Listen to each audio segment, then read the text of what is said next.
capping it off with that Farsa was indeed the cherry on top for me, giving Bren Esports the win in that draft. There we go, and we are headed into the game here. Bren Esports versus Onic PH. We're week 1, day 2, and again, we are playing into the game. Once more, of course, MPL Philippines Season 7 is under the supervision and regulation of the Games and Amusements Board. Heading straight to the fight, we got Jay soaking up a lot of damage on the mid lane. You also see a little bit of an engage here for Lusty, trying to go for a bit of harass before they can take that buff. And again, big fight here happening. Yeah. Hate doesn't really want to go for the engage, does he? Yeah, I feel like Bren Esports here just trying to go with an aggressive play early on, but still trying to maintain a safe distance. It was quite effective, but Onic PH still got what they wanted out of that fight, and now we're seeing quite the rotation coming in from Lusty. We'll meet Chang in that bush, though. Lusty might be in trouble, but he already knows that he has his escape with that rune out there. Yeah, this is what I'm talking about, man. Lusty... give him a hero that can do some good damage. He is going to come away with the game. And so far, even at level 1, doing quite a good amount of roaming and giving a lot of information over to Bren Esports. Yeah, and information is king here. Jay, though, will find Lusty. Might be in a 2v1 situation, but Lusty has always been quite calculated in moving around the map. And this roaming and information gathering for Bren Esports, the question remaining is, what will they do with that information? That's a good one. So far, I feel like what Bren Esports is doing is just they're taking it a little bit slower here, knowing that they kind of have to buy some time here for Carl TZ to get activated on the Benedetta, who is actually currently double buffed here. So he's going to be able to take some resources away from the Onic jungle here. But Jay, he's still got some good idea of what's happening on the map, though. Yeah, but looks like Bren will start the turtle here. Will they secure it with a retribution? I think they will. Yep. This is a fight. That's a big one. Carl TZ with a turtle buff. That is so scary. First blood over the flap with the brother coming in close here. He's very low, but does it matter? Apparently it does. Kyrie with the kill of his own. Carl TZ, he's not done. He's got the turtle. He's got the buffs, and he's going to go with the kills. Man, the sword intent coming in huge for Carl TZ, repositioning, getting kills, getting what he wants in that fight. That gives Bren 3 kills plus the turtle. Might be a 2v1 here. Onic J. Look at that, man. Just beautifully done.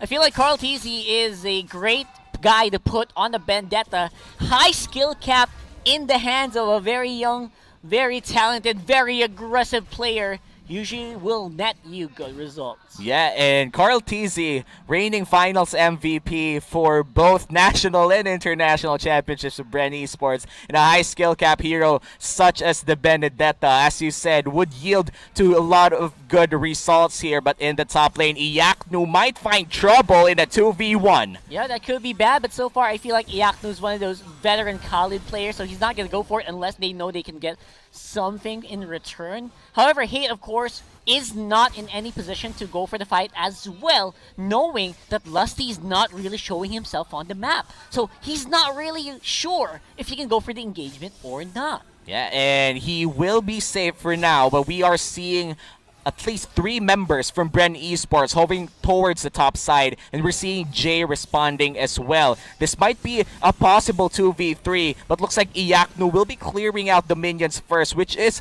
a good indicator that he knows how to stay safe underneath that turret. He absolutely knows what he's doing, and he is just gonna have to buckle down. He's gonna have to strap in. It's gonna be a long ride. Carl TZ with the turtle buff really is a really scary guy to deal with on the map, man. Yeah. It's like, where are you even gonna go? But look at this, though. Feel like this is quite the aggressive maneuver coming in from Bren Esports. This might be a full-on fight here. The turtle not yet started. Oh boy, it's gonna be big. We got 1 big kill for Flap TZ. Can there be more? Again, they're swapping positions so fast. I didn't even know what happened to that exchange. Turtle is back on the field. Iaknu engages with the Sandstorm, but not really hitting anyone. And that's going to be the disengage for both of our teams. And I have to say, Onic they are reacting so hard to whatever Bren is doing on the map. Yeah, Bren Esports dictating the tempo right now. 5 minutes inside the game, and another turtle goes down to Bren Esports, and we're seeing a roughly 3K gold lead for the side of the rating world champions. Rather, we're not seeing turrets going down just yet, but for the objectives existing, such as the turtle, Bren Esports already have at least a 2-turtle lead against Onic PH here, which might be huge if you're talking about the mid-game power spike. It really is. I feel like this is something that Bren Esports just really loves to come out on top with. And you know what? They're happy with where they are, I think. At this point, 4-1, that's not a big deal so far for Onic PH. They can hold on for dear life, but they will get dove in anyway by Bren Esports. We got some pretty big engages. Carl TZ happy with the turtle buff. Look at the aggression that he's showing right now. Iaknu, again, very veteran on the Khalid already, just gubs out with his life. Yeah, but off cam though, Lusty did fall down to the Chang'e. And Chang'e getting that 1 kill, he makes him go 2-0 already. That's a lot of gold going towards the Chang'e. Might be enough though, 2v2 here in the top side. It's a big 2v2. Jay again controlling that very, very well. Rebo with the feather airstrike as usual. The GOAT, the greatest of all time, still playing very well. And Kyrie with a fadeaway there. Oh, man. Kyrie was a little bit too aggressive there in the mid lane. Must have been his confidence. He was 2-0 when he tried that play, and now he's 2-1. But speaking of 2-1, there's a 2v1 here at the bottom side. Look at this guy, D-Lar. He's going nuts here right now on the Bakito. A little bit more, and that could have been a lot of deaths for Bren Esports. But so far, Bren respecting the opposition very well here. And this is a good sign for Onic. At least they have some fight in them, despite being down 3,000 gold in the game. Yeah, and for Bren Esports, Flap TZ and Carl TZ, the TZ brothers, doing well with both bragging that 2-0-2 scoreline as they try to take down this third turtle of the game. Will they be able to zone out Onic PH here? We do see Iaknu just hovering over the corner. Will the steal happen? That's very unlikely. Third turtle of the game going over to the Prodigy, to Carl TZ. But of course, will be traded with a tower real quick by Onic on the bot side. Well, now, that's going to mean that more control is going to go over to Bren, but can there be more? Yeah, one turret for each team here. The top side for Bren Esports, for Onic PH, they did get that bottom side. Might be good for them if ever they try to take down the Lord, but they're trying to take down each other. That is big. Flap TZ again with a kill on the Kyrie. That's 2 for this guy. And they are falling apart real quickly here in the mid lane. Iaknu very low as well. Activates a quick sand guard to get back up in.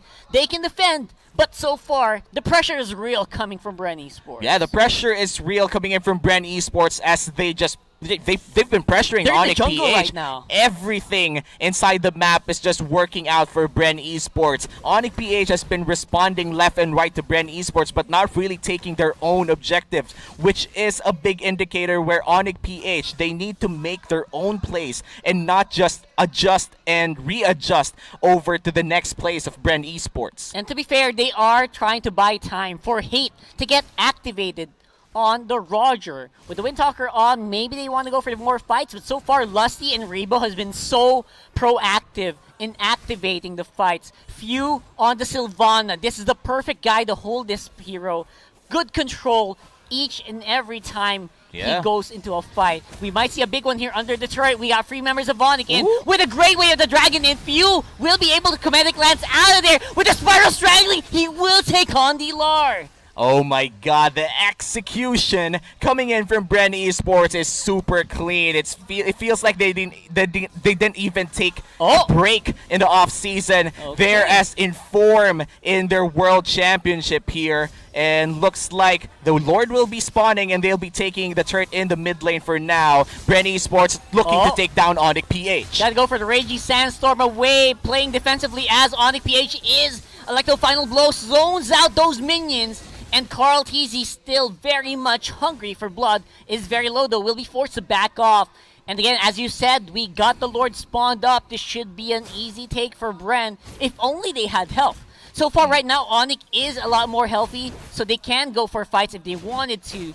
But Again, the confidence of Bren Esports is just something that kind of takes you by surprise sometimes. Yeah, and not just the confidence, the map control as well. I feel like their confidence is reflecting on the control that they have inside this map. We are seeing from bot lane, top lane, mid lane, whatever lane you're talking about, it's just pushing towards the favor of Bren Esports. And map control is key to winning games. When you control the map, you get more resources, you get more gold. As you can see on our graph out there, it's always been in the hands in Bren. It only grows as they control the map even further. But in the bottom side, Sylvana try to escape. Let's go back to the top side. The turret will fall down to Bren Esports, and we're looking at a 5k gold lead. That's a big one. And again, Few will get taken out without any answer for Bren Esports, except for Lusty going in for Kyrie. Will be damaged up right really heavily. Flickers out just for the defense. You go the meteor shower. Oh, that's a lot of damage. It really does hurt. Carl Teasy goes for chase. That's hate with a 1v1. It's a 1v3 actually. And everyone from Bren is just not in position to back up Carl Teasy. Again, there you go. Flap Teasy tries to go for the backup. Reggie Sandstorm to force a fight, but Flap Teasy, he is just nowhere to go for safety. And Hate, he gets a kill. That's free down for Bren Esports. Oh no, Jay might be in trouble here, but looks like Rebo won't get the kill. Onic PH starts the Lord, and this might be used. They're low on HP. Feathered Airstrike. Very, very low with a Feathered Airstrike. Imperial Justice locks down Hate. He can't do anything except like and bounce in, and he takes out Few. Can there be more? Two members of Onic PH. Very, very low. Kyrie, no man as well to go for the fight. Lusty with, of course, the soaring eagle there, or the circling eagle, will be able to dive in, but that should be the end. Onic PH, they don't want anything to do with this one right now with Rebo and Lusty. What a scary combination. Just when you thought Onic PH choked out Bren Esports, gave them a taste of their own medicine with the pressure, Rebo comes in, gets a few not pickoffs, but actual damage around the Lord area. They immediately respected it, and that was an instant recovery coming in from Bren Esports, and that's how you look at our reigning champions. The instant recovery from a bad play. Onic PH could have taken control of this game if they got that Lord, but at the end of the day, Rebo was more than enough. The play, the damage, it was more than enough to just take them out before the Lord was even taken. That was a great in-game, that's basically in-game game sense, right? Yeah. That is just knowing where and when you're needed, and they wrapped it up really nicely. Yeah, now, we're gonna have to wait and see. The Goldie is not that big, mind you. So we're at around 4k at 12 minutes. That's not that big. Yaknu, though, will be caught out here. Oh, no. Raging Sandstorm locks two of them down. Oh, no. With a Meteor Shower. There's good damage, but Flap Teasy, he is so tanky. Electro Final Blow will enable Carl Teasy to get out of there right in time. But look, they're not done. They want to overheat. He is very, very low and gets taken out. That's a double kill for the Benedetta. And Lusty, he wants more. He wants blood. Kyrie will get hit on, and as well as Jay. Very low. Good damage out for Bren Esports, and still Onic PH. They're not giving the game out just yet. Yeah, and just when you thought Onic PH is back in this game, looks like they're gonna pull off a play here. That's a big one. Oh my gosh, though. The Meteor Shower not really hitting the mark, but it does enough. That's a two-man stun here for Delar. The damage from Electro Final Blow is real. Circling Eagle at the backside puts Kyrie very, very low. Cannot help his teammates. Jay is there. Oh, no. He's left all alone. That's 2 for none for Onic PH. Will also have to fall back. And now Bren Esports, they are mad. Yeah, they got the engage that they want. Onic PH got a good engage. We have to admit, that was the correct play. But the execution afterwards wasn't that good. And Bren Esports picking up 2 kills, and this might be just more for them. That's a lot more. Hate gets a kill, takes out Few, but will not be enough. The rest of the members are still alive here. That's 4 down for Onic. Only Yaknu's up on the field. He's a little bit far off, but the Lord is only around half. We also have some very, very low HP members from Bren here, so I don't think they're going to be able to completely pull it off, but looks like because Yaknu backed off, they will be able to take the Lord. Yeah. And actually, good item pickups coming in from Bren Esports here. Looks like they're gonna have this certain power spike for the next fight. And this is a fight that will happen with the Lord hanging around in the top side as well for Bren Esports. They might be able to close this game out or at least clear out several turrets in one big push. But for Onic PH, they do have the resources to defend. As you said earlier, the gold lead wasn't big, but that was around 4K during that time. After 2 minutes, literally just 2 minutes, we're looking at a way different story with Huge around difference. 7K gold lead. Exactly. Again, they just want to keep fighting. They know they're at advantage. Feather airstrike puts him low. And, of course, the bravest fighter from Flap TZ will be very, very happy to dish out the damage. Half HP. It's not a problem. Lord is on the top. It's going to charge in. It takes out the turret as well as the mid lane. Could be another big push. One big fight here. Jay will be able to dodge out the kinetic lance, but will be enough. I don't think so, and that should be it. Look at the damage coming in from Carl TZ. The Lord is just there. This is a Luminous Lord. They kill them all. And that's game 1 going to Bren Esports. Very quick and precise. That is the Bren Esports we know and love. Congratulations. Again, this winning moment is brought to you by Oppo A9